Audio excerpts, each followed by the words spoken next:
ಗೆಳೆಯ ನಮಸ್ಕಾರ. ನಾನು ಸುರೇಶ್. ನಾನಿವತ್ತು ನಮ್ಮ ಗೆಳೆಯನಾದ ಪ್ರಕಾಶ್ ಅವರ ಗದ್ದೆಗೆ ಬಂದಿದ್ದೀವಿ. ಸಂಡೇ ಅಲ್ವಾ, ಇವತ್ತು ಸ್ವಲ್ಪ ಫ್ರೀ ಆಗಿದ್ವಿ.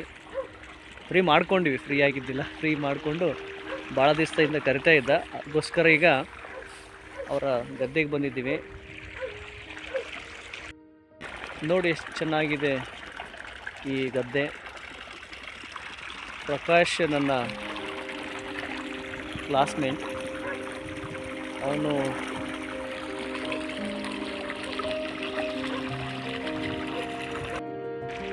ನಿಮಗೆ ಈ ಗದ್ದೆ ತೋರಿಸೋಣ ಅಂತ ಅನಿಸ್ತು. ನೋಡಿ ಎಷ್ಟು ಸುಂದರವಾಗಿದೆ. ಇಲ್ಲಿ KPC ಫ್ಯಾಕ್ಟ್ರಿ ಕೂಡ ಇದೆ. ತುಂಬ ಅದ್ಭುತವಾದ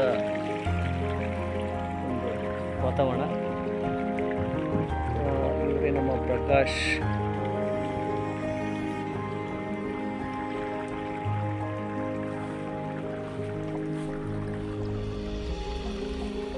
ನೋಡಿ ಚೆನ್ನಾಗಿದೆ.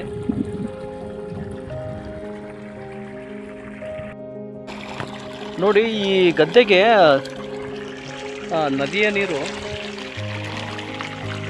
ಪಂಪ್ ಮಾಡಲಾಗುತ್ತೆ.